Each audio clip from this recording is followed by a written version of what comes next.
porque nunca la profecía fue traída por voluntad humana, sino que los santos hombres de Dios hablaron siendo inspirados por el Espíritu Santo.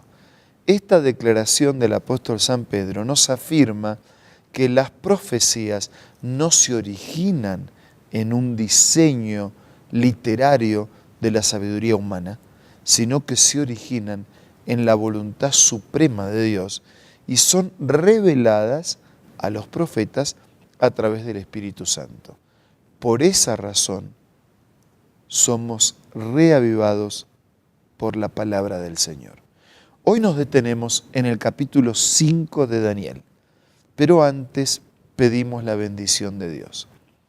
Señor, al meditar en tu palabra te pedimos que nos bendigas para que podamos ser guiados por tu Espíritu. Lo pedimos y agradecemos en el nombre de Jesús. Amén. El capítulo 5 de Daniel nos ubica en una fiesta que ofreciera el rey Belsasar en un gran banquete a 1000 miembros de la nobleza.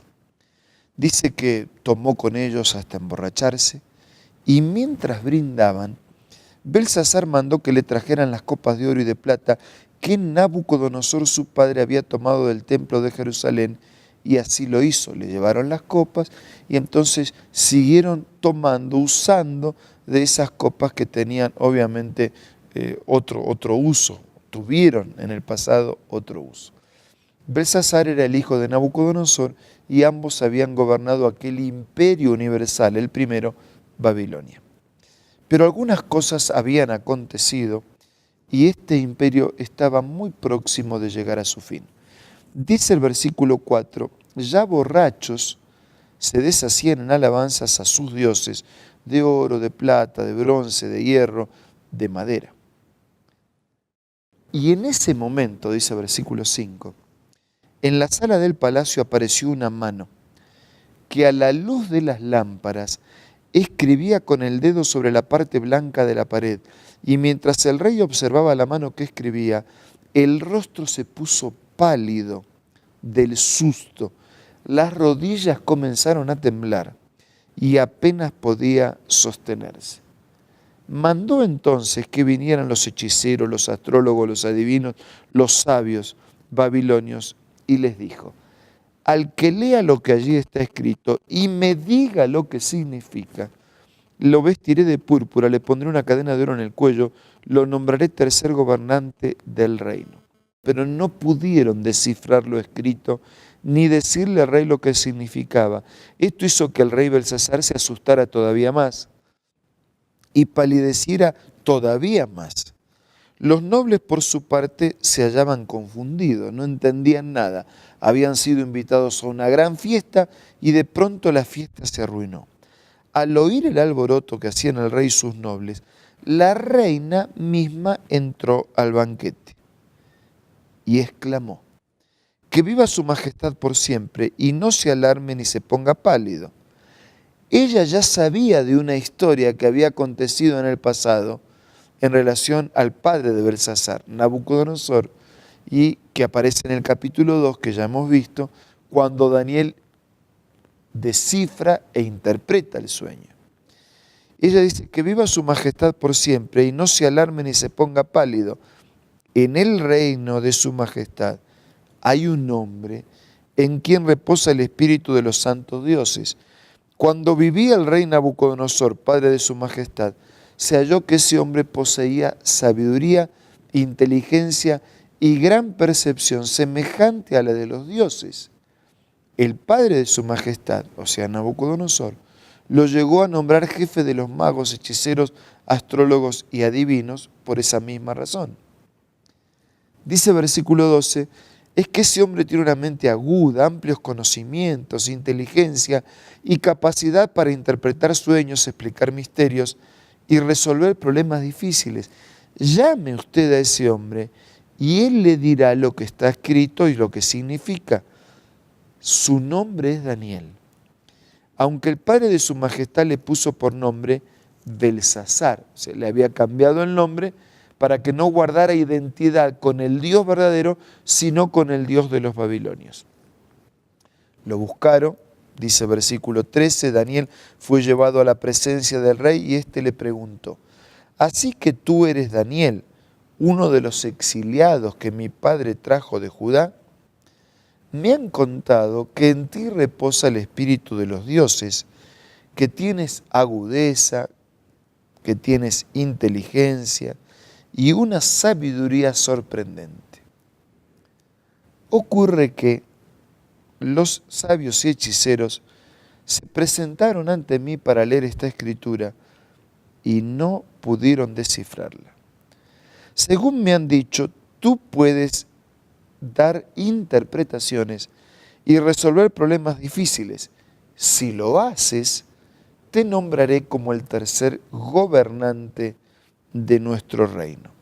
Te vestiré de púrpura, te pondré una cadena de oro en el cuello y te nombraré tercer gobernante en el reino. Versículo 17, Daniel, que reconoce que lo que él hace no es por él, sino por Dios. No se trata de una habilidad propia, sino de algo que Dios le muestra y le revela. Dice, su majestad puede quedarse con sus regalos, versículo 17, o dárselos a otro, respondió Daniel. Yo voy a leer a su majestad lo que dice en la pared y le explicaré lo que significa. Versículo 18, el Dios Altísimo dio al rey Nabucodonosor, padre de usted, grandeza, gloria, majestad, esplendor. Gracias a la autoridad que Dios le dio, ante él temblaban de miedo todos los pueblos, naciones y gente de toda lengua. A quien él quería matar, lo mandaba matar. A quien quería perdonar, lo perdonaba. Y si quería promover a alguien, lo promovía. Y si quería humillarlo, lo humillaba. Pero cuando su corazón se volvió arrogante y orgulloso, se le arrebató el trono real y se le despojó de su gloria. Fue apartado de la gente, recibió la mente de un animal, vivió entre los asnos salvajes, se alimentó con pasto como el ganado. Está recordando lo que había pasado con el padre. El rocío de la noche empapaba su cuerpo. Todo esto le sucedió hasta que reconoció que el Dios Altísimo es el soberano de todos los reinos del mundo y que se los entrega a quien él quiere. Daniel le dice a Belsasar, el problema de tu padre es que él creyó que la autoridad era de él, pero la autoridad viene de Dios. Dios da los reinos y la vida y la salud proviene de Dios. De manera que ninguno de nosotros puede por sí mismo realizar ninguna actividad ni ejercer ninguna autoridad. Dice, el problema de tu padre es que se olvidó de quién depende la criatura, que dependemos de un creador. Se llenó de soberbia, de orgullo.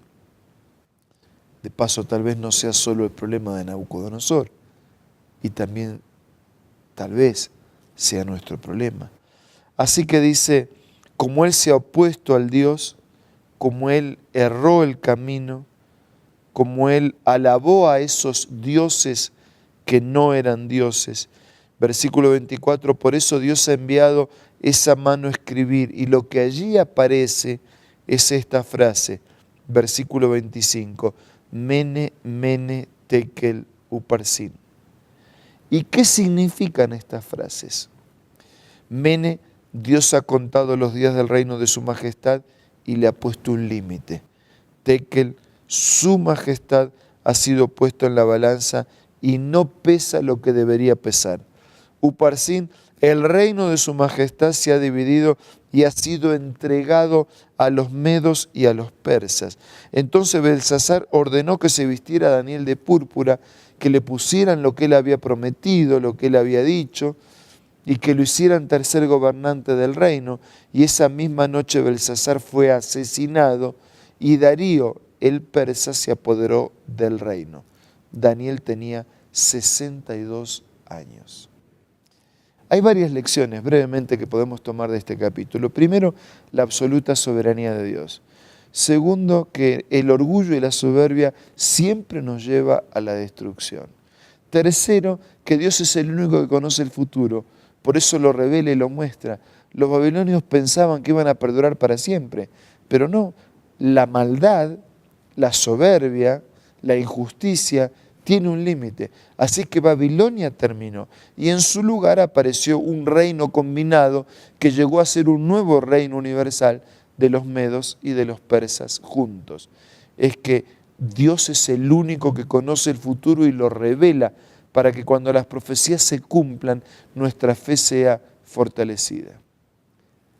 Y la última aplicación breve a la que quiero hacer referencia en esta oportunidad es que siempre vale la pena confiar y depender de Dios. Tarde o temprano todos daremos cuenta de lo que hacemos o de lo que dejamos de hacer, de lo malo que escogimos o de lo bueno que desechamos. Todos, creyentes y no creyentes, todos un día rendiremos cuenta. Pero lo ideal no es pensar en ese día con temor y palidez como le pasó a Belsasar, sino seguir fielmente las orientaciones del Señor para que ese día también sea de bendición. Ahora los invito a compartir este momento de oración.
Padre nuestro que estás en los cielos, gracias por estas profecías que fortalecen nuestra fe en tu palabra, pero que al mismo tiempo nos comprometen a actuar conforme a tu voluntad.